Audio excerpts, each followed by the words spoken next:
So, welcome back, all of you. This is your part second of your production function lecture.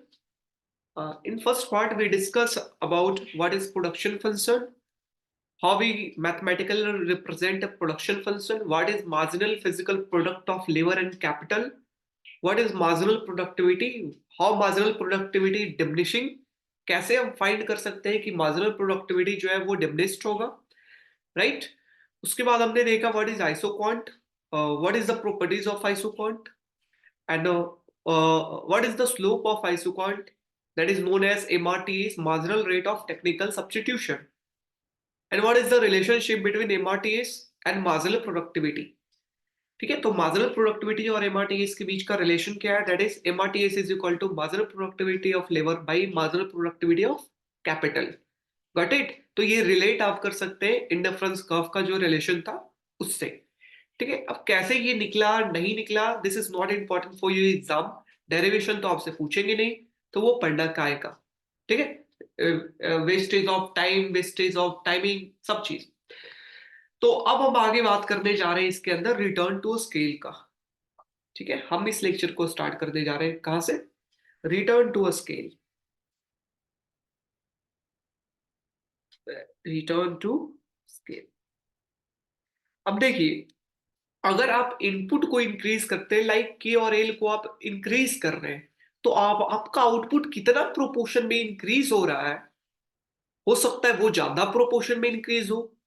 अगर आप input को increase कर रहे हैं, तो हो सकता है आउटपुट इंक्रीज होगा, डिक्रीज होगा, या सेम रहेगा, वी डोंट नो. तो हो सकता है आउटपुट इंक्रीज हो. अगर इंक्रीज हो रहा होगा तो हम उसे क्या कहेंगे? Increasing return to scale. ठीक है. अगर वो कांस्टेंट है तो हम क्या कहेंगे? Constant return to scale. जितना इनपुट हमने बढ़ाया उतना हमारा आउटपुट इंक्रीज किया, तो कांस्टेंट रिटर्न टू स्केल. और अगर हमने इनपुट इंक्रीज किया और आउटपुट नहीं उतना तेजी से इंक्रीज नहीं हुआ, तो हम क्या कहेंगे? Decreasing return to scale. तो इस तरीके से ये हमारा स्केल बताता है कि हमारा जब इनपुट को इंक्रीज करते हैं तो आउटपुट कितना स्केल से इंक्रीज हो रहा है. गेटिंग? अगर ज्यादा तेजी से इंक्रीजिंग, अगर सेम वे में कांस्टेंट, और अगर कम तो डिक्रीजिंग. Got it? तो इसमें तीन है पार्ट. तो वही हम क्या जानने जा रहे हैं? That is how output respond to increase in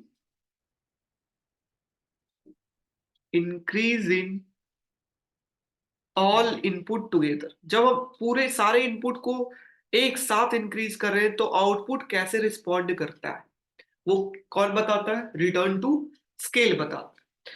got it? अब देखिए, अगर हमारा आउटपुट ज्यादा तेजी से इंक्रीज हो रहा हो देन इनपुट, अगर हमने लाइक अगर मैथमेटिकल टर्म में बात करें, तो अगर टी टाइम से हमने के और एल को इंक्रीज किया आउटपुट को, ठीक है, और आपका T time total production function जो है, आपका टी टाइम जो है वो इंक्रीज कर गया. टी टाइम से इनपुट बढ़ाया, टी टाइम से हमारा आउटपुट बढ़ रहा है, हम क्या कहेंगे? ये कांस्टेंट. राइट? कि हमारा जो प्रोडक्शन फंक्शन है वो क्या है? कांस्टेंट. उसी तरीके से अगर हमने टी टाइम से के को इंक्रीज किया, टी टाइम से हमने एल को इंक्रीज किया, और अगर हमारा उससे कम जो है वो आउटपुट का इंक्रीजमेंट हुआ, उससे कम जितना हमने इनपुट इंक्रीज किया, इधर वाला इनपुट बता रहा है, इधर वाला हमारा आउटपुट बता रहा है. Got it? तो अगर हमने टी टाइम से इनपुट को इंक्रीज किया, उससे कम आपका आउटपुट इंक्रीज हो रहा है, that's why this is decreasing. What? Decreasing. अगर हमने टी टाइम से कैपिटल लेबर इनपुट को इंक्रीज किया फिर से, और ये हमारा जो है उससे ज्यादा तेजी से आउटपुट इंक्रीज हो रहा है, तब हम क्या कहेंगे? इंक्रीजिंग रिटर्न टू उसके. व्हाट? Increasing return. ठीक है. तो हम ऐसे भी लिख सकते हैं कि अगर out change in input is equal to change in output है, तब हम क्या कहेंगे? कांस्टेंट है. ठीक है. अगर हम कहेंगे कि इनपुट में इंक्रीजमेंट ज्यादा है, आउटपुट में इंक्रीजमेंट उससे कम है, डिक्रीजिंग है. अगर इनपुट का इंक्रीजमेंट से ज्यादा आउटपुट में इंक्रीजमेंट है, तो increasing. Got it? So this is your three. क्या क्या होता है? Constant, decreasing, increasing. Got it? तो ये तीनों से आप बता सकते हैं. ठीक. अब नेक्स्ट आपका आता है elasticity of substitution. What is elasticity of substitution? Substitution, अब देखिए इलास्टिसिटी ऑफ सब्स्टिट्यूशन का मतलब है कि कितना इजी से हम एक इनपुट को दूसरे इनपुट से रिप्लेस कर सकते हैं या सब्स्टिट्यूट कर सकते हैं, इसका इलास्टिसिटी बताना। गेटिंग, कि कितना इजी से हम एक इनपुट को दूसरे इनपुट की जगह यूज कर सकते हैं। Getting my point? वो हमारा कौन बताएगा? इलास्टिसिटी बताएगा। ठीक है, तो इलास्टिसिटी ऑफ सब्स्टिट्यूशन को अगर हम डिफाइन करें तो सबसे पहले डिफाइन कैसे होगा? दैट इज इट, जो इसका डेफिनेशन है वही इसका जो इसका फार्मूला है वही इसका डेफिनेशन है। It measure the proportion, the proportionate change in k by l relative to proportionate change in MRTS along an isoquant। ठीक है, कि k by l में कितना चेंज हुआ है divided by proportionate change in MRTS, कि MRTS में कितना चेंज हुआ है। तो ये इसका डेफिनेशन ही है। अगर डेफिनेशन की बात करें, इलास्टिसिटी ऑफ सब्स्टिट्यूशन को हम सिग्मा से रिप्रेजेंट करेंगे। सिग्मा इज इक्वल टू क्या आएगा?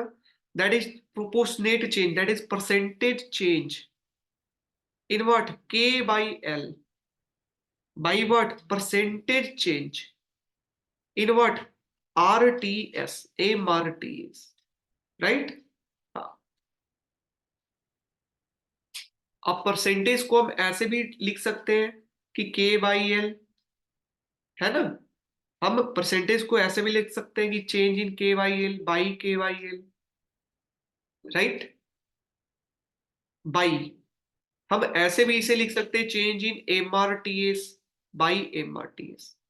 परसेंटेज यही ना होता है, चेंज कितना हुआ है बाई टोटल, तो change by total, change by total, हम ऐसे भी लिख सकते हैं। फिर आपका इसे अगर आप ऊपर लेकर के चले जाए तो आपका जो फार्मूला आ जाएगा कुछ इस तरीके से, MRTS ऊपर चला जाएगा, this is MRTS into MRTS, change of MRTS। अब चेंज को अगर एक साइड कर ले तो change KYL, change in MRTS into what? ऊपर में MRTS KYL, राइट? चेंज को हम डिफरेंशिएशन के भी फॉर्म में लिख सकते हैं कि differentiation of KYL with respect to differentiation of MRTS, right? Into what? MRTS KYL। तो ये आपका सिग्मा का फार्मूला आ जाता है, जो कि इलास्टिसिटी ऑफ सब्स्टिट्यूशन जिसे कहते हैं। ठीक है, आपको जो याद रखना है, ये चीज आपको याद रखना है कि इलास्टिसिटी ऑफ सब्स्टिट्यूशन क्या होता है, कि परसेंटेज जो प्रोपोर्शनेट चेंज होता है k बाई एल का, divided by what? Ratio of proportionate change in k by L divided by ratio divided by proportionate change in MRTS। Getting? So this is known as marginal elasticity of substitution. तो ये क्या करता है?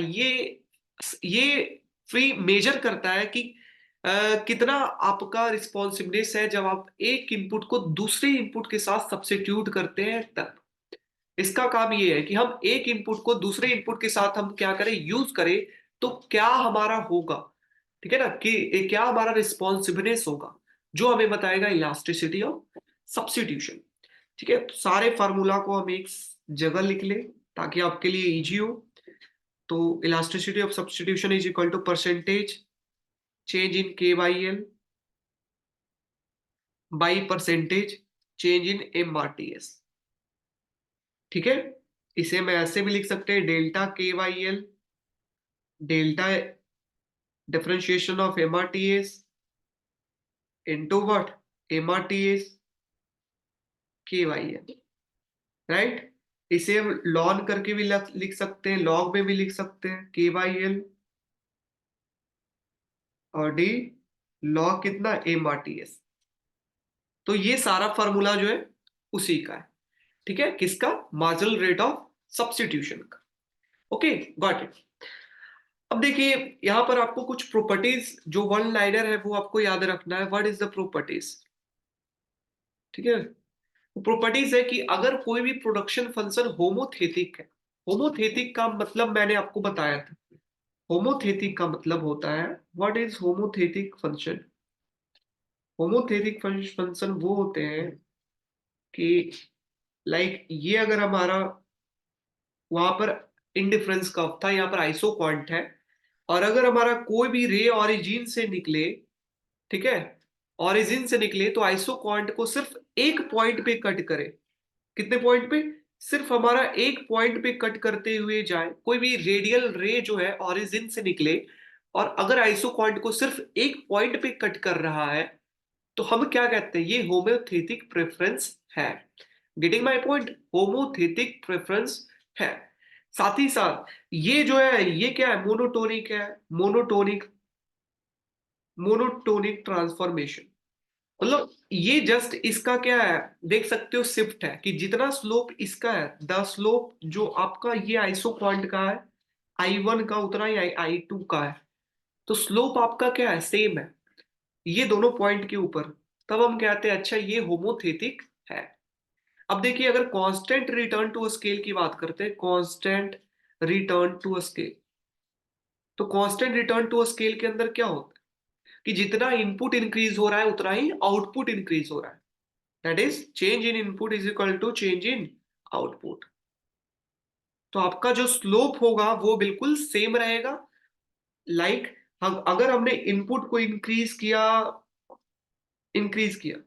उतना ही हमारा output increase हुआ। जितना हमने इनपुट को इंक्रीज किया उतना ही हमारा आउटपुट इंक्रीज हुआ। इस कारण हर एक पॉइंट का स्लोप क्या होगा? सेम होगा।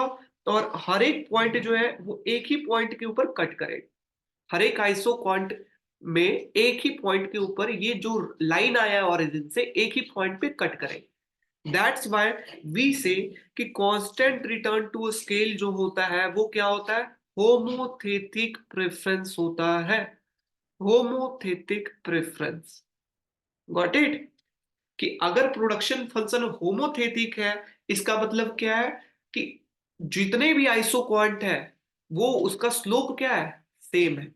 स्लोप क्या है? ये आइसो क्वांट का जो स्लोप यहाँ पर है वही यहाँ पर स्लोप है, वही यहाँ पे स्लोप, वही यहाँ पे स्लोप। और ये किसमें? कांस्टेंट रिटर्न टू स्केल के अंदर क्या होता है? होमोथेटिक प्रेफरेंस होता है, क्योंकि सारा जो होता है रेडिकली आउट, देख सकते हो ये जितना इनपुट उतना आउटपुट, स्लोप हमेशा सेम रहेगा।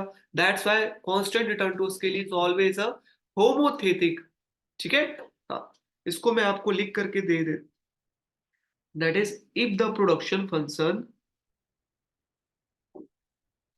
if the production function is homothetic, then what? It will it will same along all, also same along all isoquant। तो स्लोप जो होगा, स्लोप होमोथेटिक अगर होगा तो स्लोप जो होगा वो सेम होगा सारे आइसोक्वांट के ऊपर। ठीक है, हाँ। तो ये चीज आपको याद रखना है। साथ में जो अभी आपको मैंने बताया कि जो कांस्टेंट रिटर्न टू स्केल है उसके अंदर क्या होता है कि वो होमोथेटिक प्रेफरेंस होता है। लेकिन ऐसा नहीं है कि सिर्फ कांस्टेंट रिटर्न टू स्केल का ही होमोथेटिक होता है। नहीं, अलग अलग और भी डिफरेंट हो सकता है, इंक्रीजिंग या डिक्रीजिंग, वो भी होमोथेटिक हो सकते हैं। ठीक है, वो डिपेंड करता है केस के ऊपर। ठीक है, हाँ। तो एक और पॉइंट आपको लिख लेना है, that is a function will be homothetic if its isoquant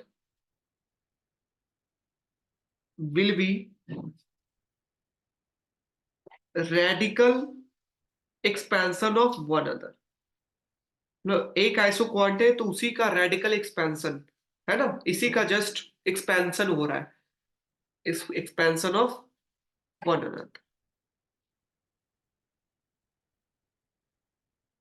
ठीक है, दैट इज स्लोप। और भी लिख सकते हैं, that is slope of successive isoquant are identical. Isoquant are identical, तब हम कहते हैं ये होमोथेटिक। ठीक है। हाँ, तो आपका जो होमोथेटिक है वो क्या, आपका कांस्टेंट रिटर्न टू स्केल जो होता है वो क्या होता है, वो आपका होमोथेटिक होता है। लेकिन ये भी जरूरी नहीं है कि कांस्टेंट रिटर्न टू स्केल ही सिर्फ होमोथेटिक होगा, और भी डिफरेंट जो है वो होमोथेटिक हो सकते हैं, होमोथेटिक फंक्शन हो सकते हैं। बट तो अगर आपको आएगा क्या कांस्टेंट रिटर्न टू स्केल हमेशा होमोथेटिक फंक्शन होते हैं, यस और नो, तो आपको वहां पे लिखना है यस, ऑलवेज यस। क्या होमोथेटिक प्रेफरेंस के अंदर जो स्लोप होता है वो सेम होता है हर एक रे का जो आइसोक्वांट है, यस। ठीक है। वो क्या एक दूसरे का एक्सपेंशन होता है एक दूसरे आइसोक्वांट का, यस। ठीक है। क्या एक लाइन जो है वो कट करते हुए निकले एक ही पॉइंट को हर एक आइसोक्वांट से, उसे होमोथेटिक कहते हैं, yes. Got it my point, got it Raj? Yes sir. Next one is a four simple production function.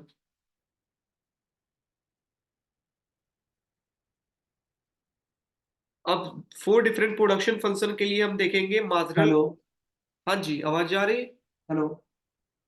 हाँ हाँ जी, मैं ये कह रहा हूँ कि जो होमोथेटिक प्रेफरेंस होगा, मतलब वो और कौन कौन से स्केल सिर्फ कांस्टेंट होगा, या और भी जैसे इंक्रीजिंग या डिक्रीजिंग रिटर्न टू स्केल था वो भी हो इंक्रीजिंग और सकता है? डिक्रीजिंग का भी हो सकता है, लेकिन वहां पर हम देखेंगे इन डिफरेंस कर्व का जो शेप होगा वो ड्रॉ करके देखेंगे जो वही हमारा प्रोडक्शन फंक्शन दिया हुआ रहेगा। ठीक है। तो उस प्रोडक्शन फंक्शन से हम क्या अच्छा करेंगे, अच्छा। आइसोक्वांट का शेप को ड्रॉ करेंगे, और अगर एक पॉइंट पे आपका हो रहा है तब हम कहेंगे वो होमोथेटिक है, नहीं हो रहा है एक पॉइंट से ज्यादा पॉइंट पे वो कट कर रहा है सेम कर्व, तो हम कहेंगे नहीं वो होमोथेटिक नहीं है। Getting my point? जी। हाँ। Next one is your four simple production function. तो पहला अगर बात करते हैं perfect substitute, perfect substitute, perfect substitute का हम जानते हैं कि कैसा होता है आपका इंडिफरेंस कर्व, या यहाँ पे आइसोक्वांट की अगर बात करें तो आइसोक्वांट भी सेम तरीके से मतलब बोल सकते हैं कैसा होता है, लीनियर, लीनियर।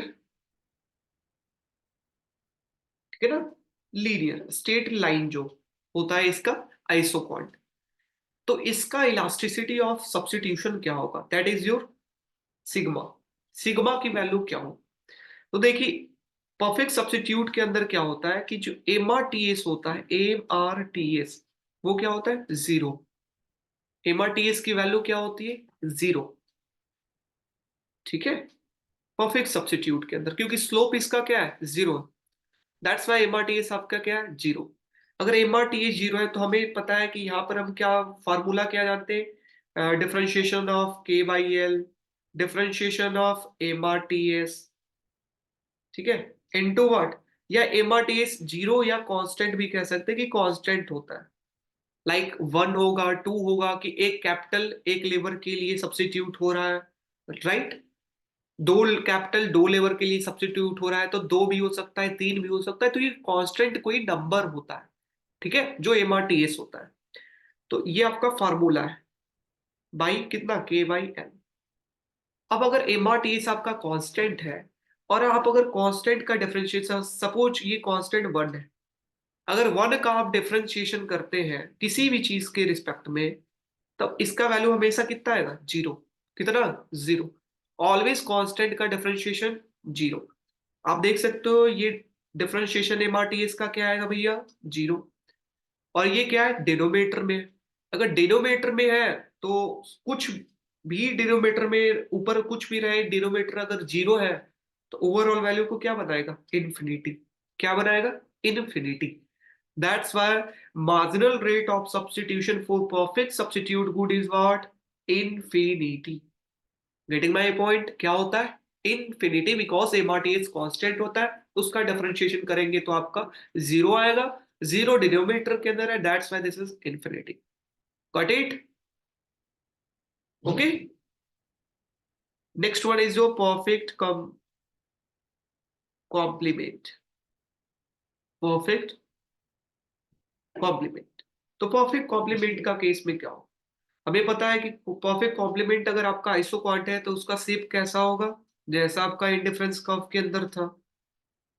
ठीक है, आपका जो शेप होगा वो एल शेप्ड होता है परफेक्ट कॉम्प्लीमेंट गुड का, ये आपका एल शेप्ड। ठीक है, डॉट डॉट डॉट, ठीक, ये एल और ये के, यहाँ के एल मैंने लिख दिया, ये एल ये के। ठीक है, तो ये आपका परफेक्ट कॉम्प्लीमेंट गुड क्या होगा, परफेक्ट कॉम्प्लीमेंट क्या होता है, इसका कहा जाता है कि ये सेम आपका हमेशा यूज टुगेदर, हमेशा साथ में यूज होंगे, इसका जो प्रोपोर्शन है, ये रेशियो है, हमेशा सेम रहेगा। गेटिंग माई पॉइंट, हमेशा के और एल जो है वो साथ यूज होगा, कंबाइंड यूज होंगे, that is known as perfect complement. Like shoes, और हमने एग्जांपल लिया था शूज और सॉक्स, इसका मतलब जो के बाई एल का रेशियो है वो हमेशा क्या रहेगा, सेम रहेगा, सेम। सेम का मतलब कांस्टेंट, कांस्टेंट मतलब यहाँ पर के बाई एल कांस्टेंट है, वहां पर एमआरटीएस कांस्टेंट था, यहाँ पर के बाई एल कांस्टेंट। अगर के बाई एल कांस्टेंट है, बी नो डिफरेंशिएशन, फार्मूला क्या होता है, sigma is equal to differentiation of K by L, differentiation of MRTS into MRTS by K by L.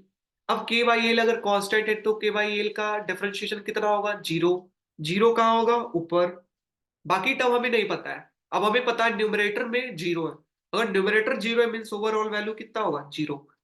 Means elasticity of substitution is zero for what, perfect complement. Any problem anyone, कोई दिक्कत, समझ में आ रहा है, हाँ या ना? जी आ रहा है, हाँ जी। Next one is your perfect Cobb Douglas. Next one is your Cobb Douglas. Cobb Douglas की अगर बात करते हैं, इसके लिए हम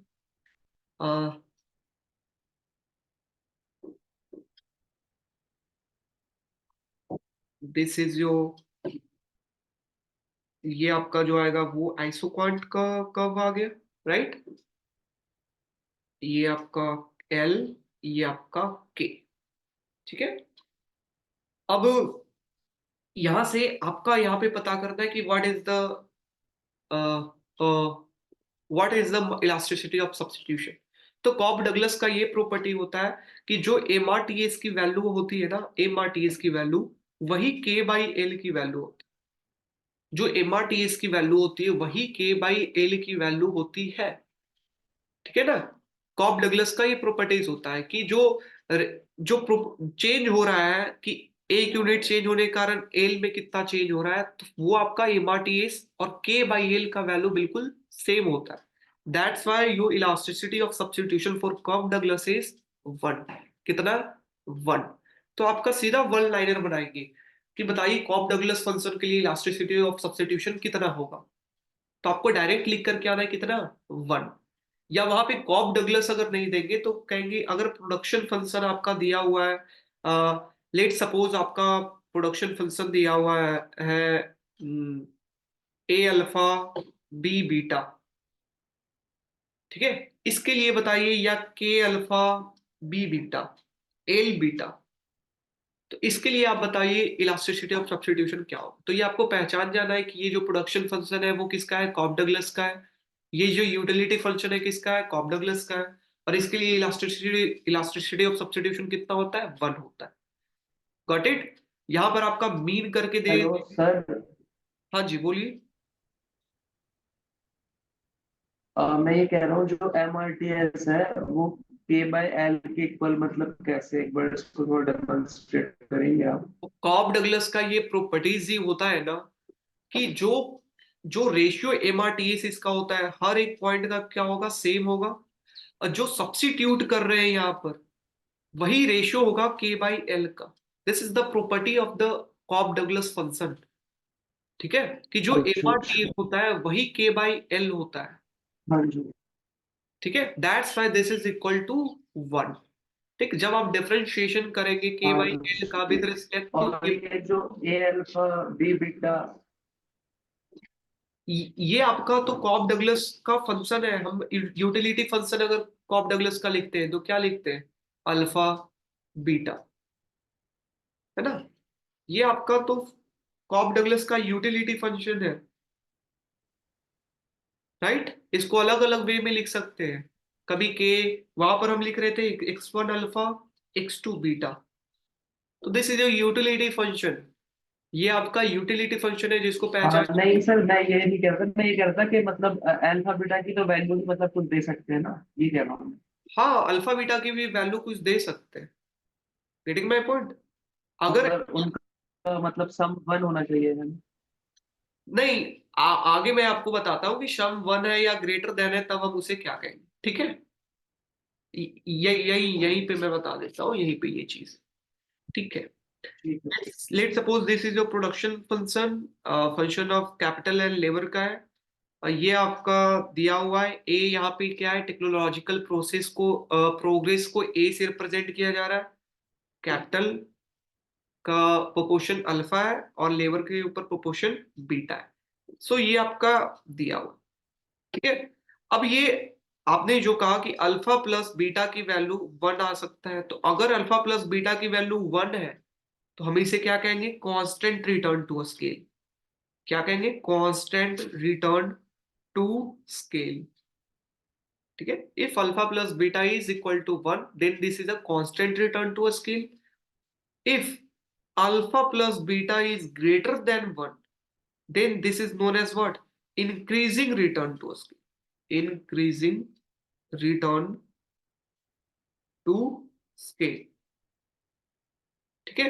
और अगर अल्फा प्लस बीटा जो है वो लेस देन वन है तो हम क्या कहेंगे, decreasing return to scale, decreasing return to scale, ठीक है। और यहां से आपका एक क्वेश्चन बनेगा, रिमेंबर, यहां से आपका एक क्वेश्चन बनेगा कि कौन सा कांस्टेंट है, इंक्रीजिंग है या डिक्रीजिंग है। आपको कुछ नहीं, अल्फा प्लस बीटा की वैल्यू को ऐड करना है और वहां से आप बता सकते हैं। हाँ, लाइक अगर यहाँ पे आपका दिया हुआ होता के, ए के का पावर वन और एल का पावर टू, तो आप यहाँ से one plus two that is three, three जो है वो ग्रेटर देन वन है, means increasing return to a scale है।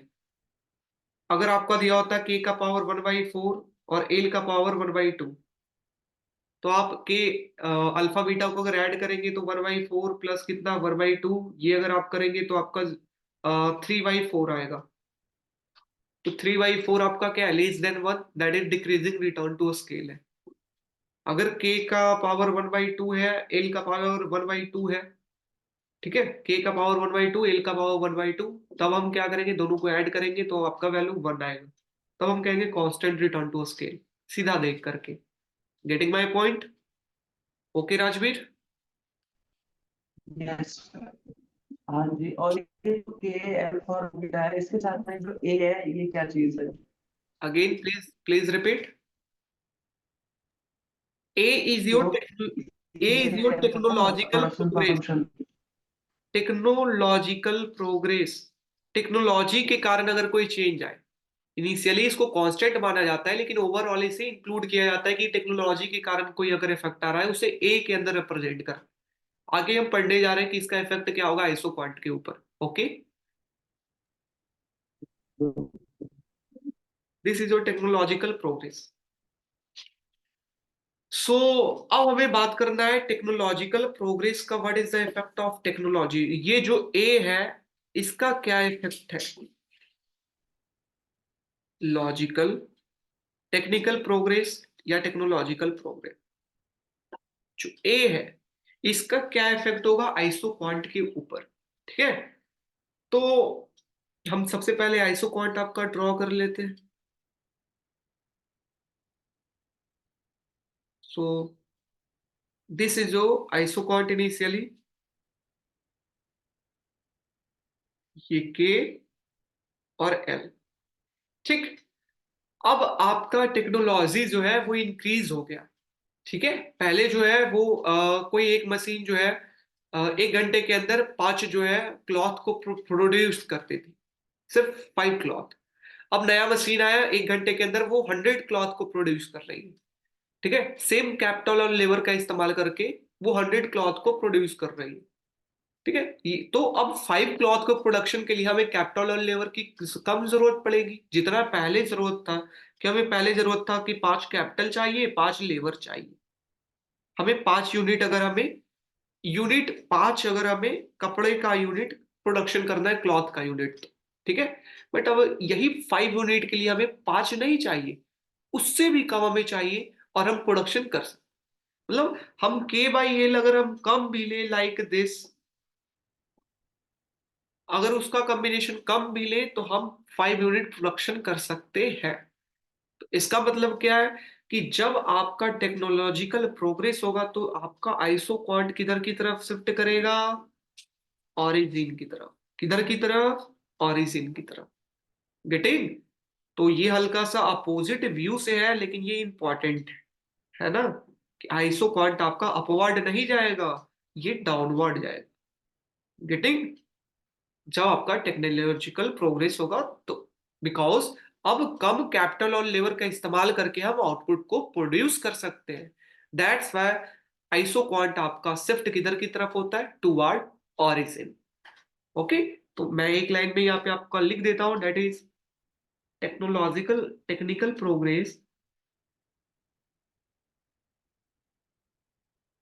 Progress shift the iso quant Q0 toward the origin. ठीक है, ये ऑरिजिन की तरफ इसे शिफ्ट करता है। ओके। हाँ। अब बात आया कि कैसे हम इस टेक्नोलॉजिकल प्रोग्रेस को हम मेजर कैसे करें। How we can measure this technological progress. मतलब टेक्नोलॉजी अगर इंक्रीज हुआ इकोनॉमी के अंदर तो हम उसे मेजर कैसे करें, हाउ वी कैन मेजर।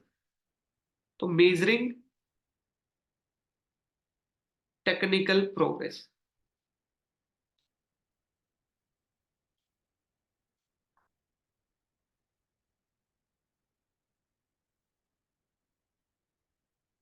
ठीक है। तो दिस इज जो इनिशियल प्रोडक्शन फंक्शन हम लिख देते हैं। ये टी जो है वो टाइम रिप्रेजेंट कर रहा है। ठीक है, टाइम रिप्रेजेंट कर रहा है ये टी। ठीक है, कि टाइम पीरियड ए में ये आपका टेक्नोलॉजी था। ठीक। अब इसे मेजर करने के लिए आपका डेरिवेशन फार्मूला का है, वो डेरिवेशन फिर से आपके लिए इंपॉर्टेंट नहीं है कि वो कहाँ से आपका फार्मूला है। मैं आपको डायरेक्ट फार्मूला बताऊंगा।